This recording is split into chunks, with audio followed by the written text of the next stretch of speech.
Hey, everybody. Welcome to Nerdy for 30's review preview for June and July 2023. Tim, I cannot believe we are here already. Not only are we about to preview what we're going to cover in July, we already have an entire June worth of movies to review. It's too much. We've got so much. I think this was maybe movie-wise one of our better months. This is pretty cool. I think we saw a bunch of fun stuff, a lot of big swings, and I'm excited to talk about it. Make sure they're in the right order on our list. Make sure see how they stack up with everything else we've watched this year. Yeah, I like that. So how do you want to do this? Listener, if you've never listened to one of these with us before, what we're going to do is we're going to very, very briefly touch on the movies that we talked about in June, rank them where we think they fit within the other movies we watched this year, before giving you a preview of what we're talking about in July. But Tim, for the things that we talked about in June, do you have any final thoughts you want to get out about any of these movies? I don't know. We did Spider-Man Into the Spider-Verse. We did Spider-Man Across the Spider-Verse. We did Transformers Rise of the Beasts. We did Batman 1989, and then we did The Flash. I thought overall this was pretty entertaining. There were good things in all of them. I think the caliber of, I want to say the visuals were good, but they weren't necessarily in all of them. But the vibes in Spider-Man and Batman, which are the higher end of what we're ranking, awesome. Great vibe movies. Currently, they're both in our top 6. Vibe not as good in Transformers, but I thought the fights were amazing. And I'm still thinking about Bumblebee showing up at the end. I stand by the fact that it's a banger once Bumblebee shows up. And The Flash, we got Batman. We got more Batman, and I loved every second of that specifically. Yeah. The rest of the movie, not great, and I'll probably skip it in the future. But man, if they make just a Batman cut, we got to make a list of all the just cuts that I'm thinking of. There's one, oh yeah, Transformers, just Transformers. That cut. Oh, we need a Flash movie that's just Batman. We need a Lord of the Rings movie that's no hobbits. Like, just like trim the fat on some of these things. I want us to eventually have a Criterion collection where you can just buy bootleg DVDs of all these cuts from us. And we just poorly edit them together. Oh, so shittily. Yeah, one of those is going to be my 2-hour cut of Moon Knight. It's a 2-hour cut of Moon Knight, and we're just cross-fading everything and like using fun sweeps like from PowerPoint presentations just to get to the action. Dude, the 2-hour Moon Knight could be really good. I think really there's some heat on that. I want that to be our first crowdfunding project, is to just allow me to take 2 weeks off work to do it. Oh man, if that was a movie, God, so much better. Let's get into the rankings. Spider-Man Into the Spider-Verse, currently number 1, beat out The Last of Us, John Wick 4, Guardians 3, and even Across the Spider-Verse, which is at number 5, which might be a little high for it, honestly. How excited are you about Spider-Man Into the Spider-Verse, the first one being number 1? I'm right there. I'm still with it. I agree. I think it's the best movie. It's the best thing on this list, and it just is. It's the best. It's the best one. Spider-Man Across the Spider-Verse is number 5, which puts it ahead of Batman 1989, Baahubali 2, Dungeons and Dragons, Fast X, Everything Everywhere. I don't know if it's that much lower, but I'm kind of confused why it's in our top 5. Maybe I don't know what passes it, but saying that Spider-Man Across the Spider-Verse was one of the top 5 movies I saw this year, I just don't. I feel like that can't be true. You know? I don't know. It was really good. Yeah, you're right, though.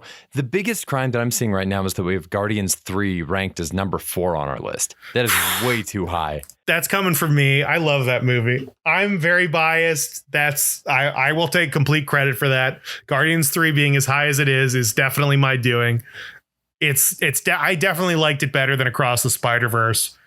I think Batman 1989 might leapfrog both of those. Yeah, I think Batman 1989 probably takes the number 4 spot.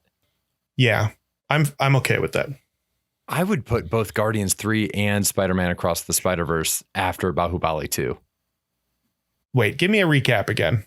All right, so here's what I'm thinking. Number 1 for the year, Spider-Man Into the Spider-Verse. Yep. Number 2 for the year, The Last of Us. Number 3 for the year, John Wick 4. Yep. Number 4 for the year, I'm thinking Batman 1989. I agree. I agree. It's better than Guardians, I think, arbitrarily. And I think number 5 for the year, Baahubali 2.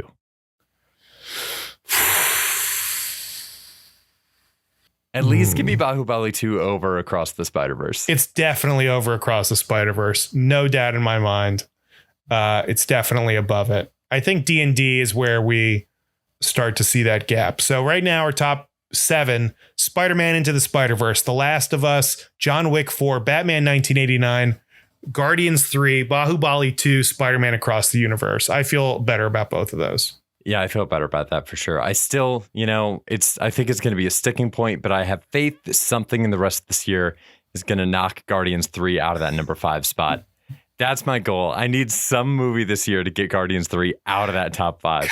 I think it'll happen, but it's definitely one of my top 5 movies this year. I think regardless, I just had a great time with it. I love those characters, and it's one of the things I enjoyed the most this year. So after Spider-Man Across the Spider-Verse, number 8, Dungeons and Dragons, then Fast X, Everything Everywhere, Mario, Creed 3, Air, The Woman King, and then Transformers, which is in the weird Woman King area where we respect the idea of Woman King more than I think I respect the actual product. Yeah, it feels too low, right? I kind of think Transformers could go like above Creed 3, right below Mario. But I'm also, half the movie is pretty bad. I think half the Transformers movie is not great. But I think I think there's just really, I think in hindsight, there's just a 20-minute chunk that I love more than most of the stuff we've seen. And it's like maybe 20 minutes. Right? Like Bumblebee shows up like right at the end. That next 20 minutes is incredible. And then, like I'm just going to be fast forwarding to the end of this movie. I will never watch this whole Transformers movie again in my life. I guarantee I will never watch the whole thing. I'm going to be fast forwarding so goddamn fast. God, restart. You know what? You know when you like rewatch something and they're like, hey, do you want to start from the beginning? Fuck no. I'll rewind because I'm not going back that far. It's easier to just rewind to the good part and start near the end than it is to go all the way back to the beginning. Really? Watch this guy like navigate his life without a transformer for like 30 minutes? No fucking way. I don't know. What do you think about Transformers? Do you think it's better than Creed 3, which I put in a similar boat? I think Creed 3 is another movie where the highs were high and the lows were, whatever. Yeah, it's so funny because Creed 3, real range on that movie, immensely high ceiling, very deep basement. Michael B. Jordan, worst actor of the year in that movie. Incredible. And both of us are huge Michael B. Jordan fans. Love him. The original Creed is one of my all-time favorite movies. It's great. I don't know what happened. I think Creed 2, I think the only thing is that he just maybe had too much time spent in the director's chair, and he just maybe like wasn't super good on his lines. I think directing and acting at the same time, maybe not as easy as some people make it seem. Yeah. Maybe Michael B. Jordan could have done like an indie project before this, but he's at that level where like he wants a little indie project to work out the kinks. Yeah, it's Creed 3. This is him. Creed 3 is just him figuring shit out. And then the last great John Boyega, or not, no, John, what's his face? Jonathan Majors, John Boyega. Jonathan Majors. The last great Jonathan Majors performance. You saying John Boyega just reminded me of him and the Woman King. Wow, what a performance.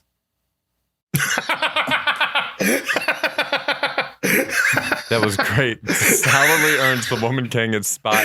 There's no way that we can put Transformers, a movie that is 50% minimum bad, above The Woman King, first of all. Also, it's so funny to me that Creed 3 is such an uneven movie, but it's up there because of the heights. And Air is just so consistent. I think Air is probably going to remain the exact middle of our list. Yeah. Air is the definition of like a 5 on the 1 to 10 scale. It's just no peaks, no valleys, just straight up. It's a lazy river, dude. That rapid never picks up. It's a level 1 the whole way. You're like, oh, is that a waterfall coming up? Fuck no. Relax. There are no twists and turns in this thing. It's not even like a natural lazy river. It's like a straight shot. It's just, you can see the end of it from the beginning. You're just like going in a straight line. And then when you're done, you get out and somehow you're back at the beginning. It's, gosh, what an easy thing Air is. Yeah. It's middle. It's amazing. It is. It's right now ranked at number 13 out of 24.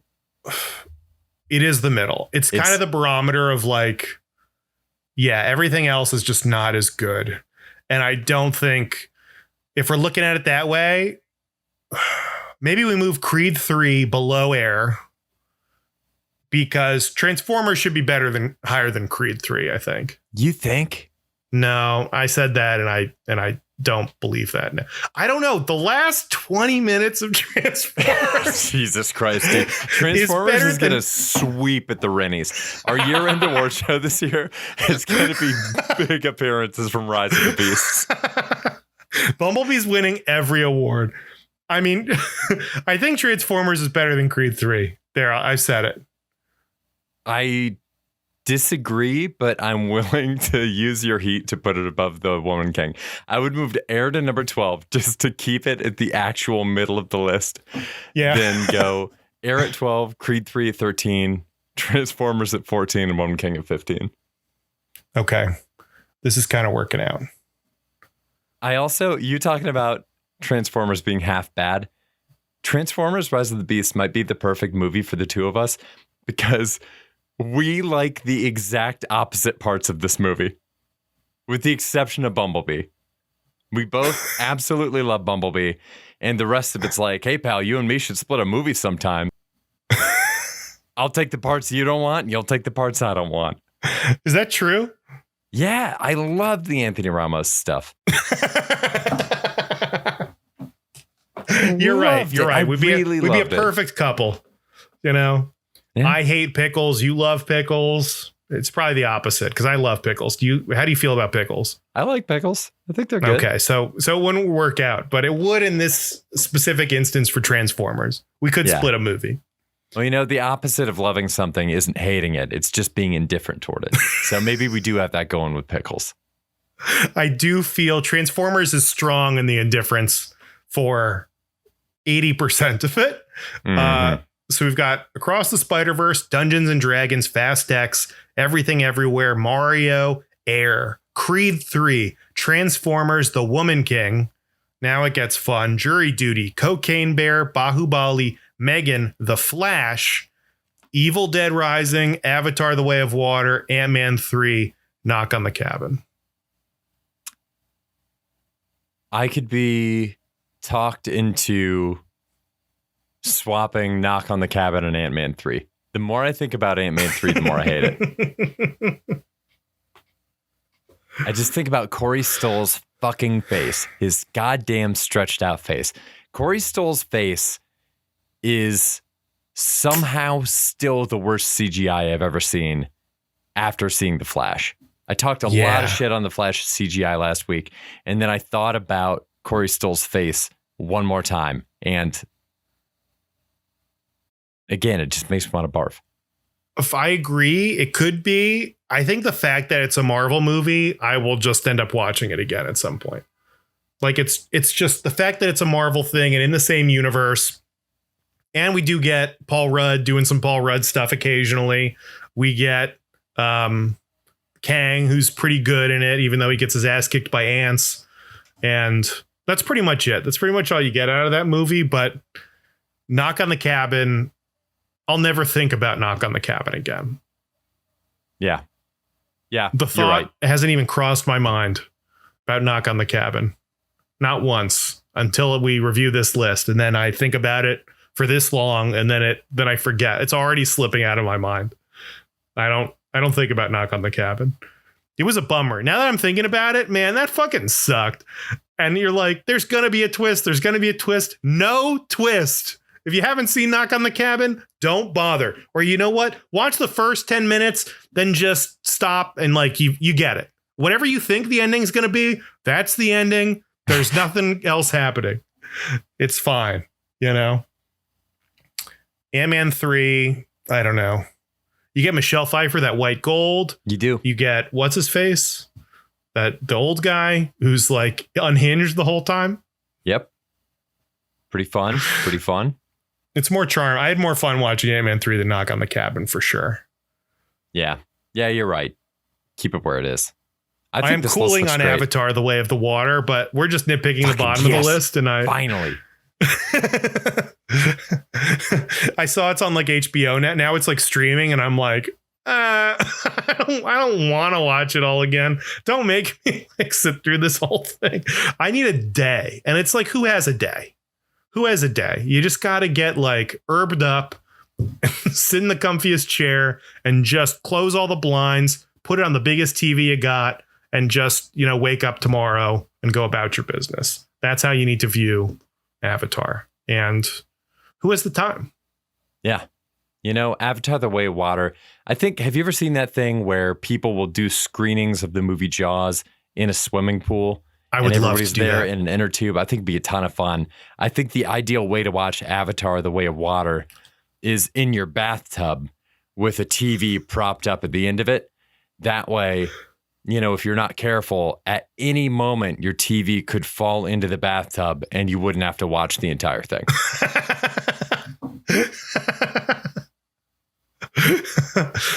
Thought I was crazy for installing this thing right above the bathtub, but who's laughing now?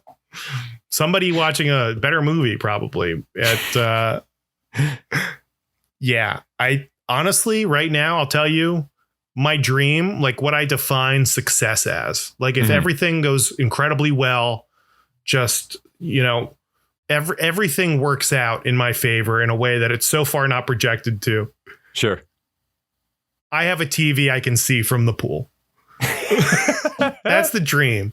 That's the dream. I would love to be like, oh, it's football Sunday and then get my inner tube and just like float in the pool and drink beers and watch football. Incredible. And Jaws. I'm watching Jaws first, then Avatar, The Way of the Water, and then Waterworld. And then I'm watching Spider-Man Into the Spider-Verse because it's just a good movie. Just super good. I love that, Tim. And honestly, I love a lot of the movies that we have lined up for July. You want to talk through what we got coming up? Let's talk it. All right. On Thursday, July 6th, we're going to be back here with Indiana Jones and the Dial of Destiny. This one, I'm seeing, it feels unreal. I'm seeing this in like 2 days. Yeah. I think it might be good enough that I forget Crystal Skull existed. Although I will say I did go back and watch that. And I didn't hate Shia as much this time around as a general casting choice, just because I think his character is supposed to be someone that's posing as this tough guy, but really is a total dweeb. But there's still the scene where he teaches monkeys how to attack the people that he wants them to attack and swings through the forest. And that is just garbage. Yeah, I hate to say it. Harrison Ford, he's too old for this. You know, it's like the Robert De Niro thing. And what was that movie that Scorsese the made? Irishman. Yeah. Yeah, where he has to like fight somebody. And so they CGI it, but he still looks like an old man when he's a young man fighting these guys. I feel like it's going to be a lot of that. And it's a lot of CGI of Harrison Ford with a younger face. And I'm interested to see how it goes. Phoebe Waller-Bridge. Phoebe Waller-Bridge, I think, is amazing. She's great. Fleabag was so good. I don't know if I've really seen her in anything else. She's a star. I hope this is like a big thing for her. That's kind of my biggest takeaway from this. That'd be wonderful. Yeah, Harrison Ford, I think it's going to be no spoiler for Secret Invasion, the series overall, but I will say that Sam Jackson, also too old, There's a shot in the first episode where he raises a gun, and they really did him dirty by not just cutting to him when the gun's already up, because it was a struggle to lift that gun to a 90-degree angle. Honestly, they're struggling with cuts in general. Whenever a door opens, you see it. Whenever somebody walks into a room, you see it. Whenever someone stands up, you see it. There's a good 5 minutes of this where Sam Jackson is just washing his hands. It's a complete... They're leaving nothing out. They really had to stretch to get to 6 episodes for this. They're like, I can't believe, I can't imagine. I've only seen the first episode. I can't imagine them completing this and going, there's no fat to trim. they're like, this is tight. This is a tight fucking movie.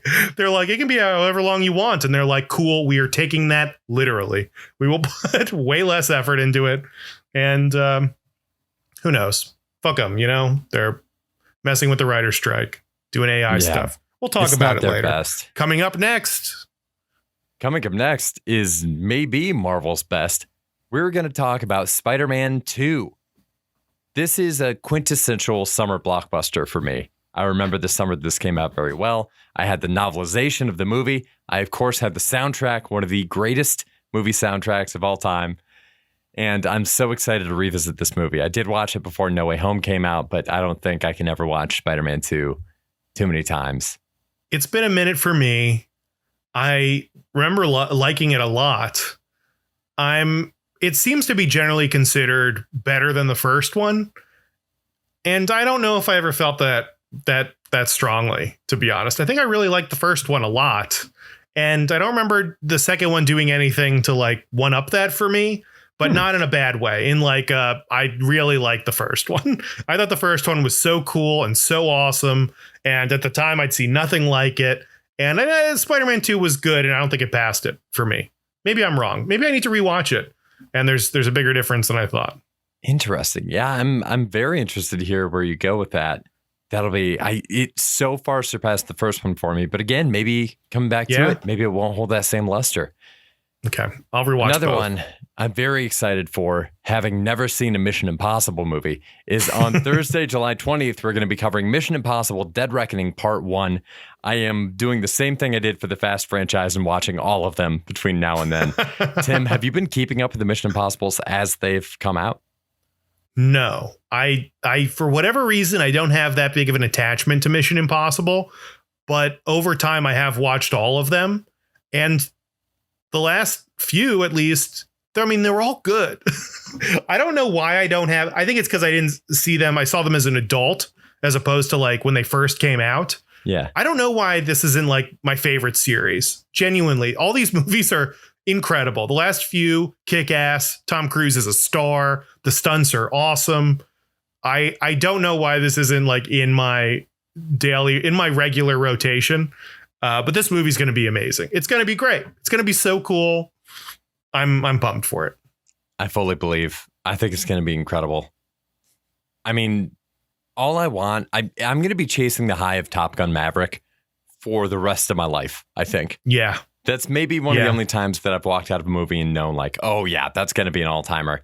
And if Tom Cruise can somehow even come within 10 Rotten Tomatoes points of it, I'll be happy. I just want more spectacle like that in my life. And speaking of spectacle, we are ending July on a huge one. Everybody's talking about the same release date double feature. So we are doing a double feature episode for Barbie and Oppenheimer. It's double length, double the movies. We will be here talking about both. I'm excited. It'll be good, or it won't. We'll see. 2 at the same time. That's a tag team I want to be a part of. Yeah, Robert Oppenheimer and Barbie.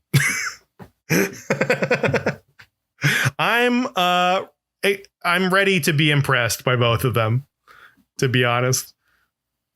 Yeah, I'm kind of cool on both of them. I feel like Oppenheimer, I'm a little bit worried that Christopher Nolan is moving into just an experimental phase. I know people really love Dunkirk. I think Dunkirk's good. I liked watching it, but it seems like people are really obsessed with Dunkirk, and Tenet was barely legible. Yes. Tenet is a mess, but this could be great. The last trailer I saw for it, because this was a movie I'm like, I'll watch the trailer. I don't care. Last trailer I saw for it was awesome. It looks great. Honestly, after watching it, I was like, yes, I'm all in. Barbie, I'm going to be face to face with my nemesis, Ryan Gosling, again. I'm talking about waiting to be impressed. We'll see how that old man does in the young, hot Ken role. My hopes are low for him, but Margot Robbie is a gem. So maybe she'll compensate enough for the weight that he's going to bring to this. Fingers crossed. There's a few jokes in the trailer that don't hit. They feel like pretty low-hanging fruit jokes. I'm hoping that this is an Adventureland situation where they put those jokes in the trailer to bring people in, and then the actual movie has a lot more depth than what we're seeing there. Do you remember Adventureland? They tried to sell it like it was super bad. Yeah, Adventureland is a boring movie. And wow, I think I've watched it a couple times, and every time I don't remember anything from Adventureland. It's whatever to me. And I don't think Barbie will be the same. I mean, Will Ferrell is like a character in Barbie. I don't think they're going to go serious with this. I think it's all bits. I think it's all jokes. I think this is fully on a comedy for like grown-ups. And, that's it. That's what I think. We'll see. And you'll see with us, hopefully, when we are back here for all these pods in July. If you have any gripes with our rankings that we did, or any questions about anything at all, let us know. Shoot us an email, nerdy430@gmail.com. We will read it next month on our next preview episode. Like I said, we'll be back here next week with Indiana Jones. Until then, stay nerdy, everybody. Bye. Stay nerdy. Bye, and light the beam.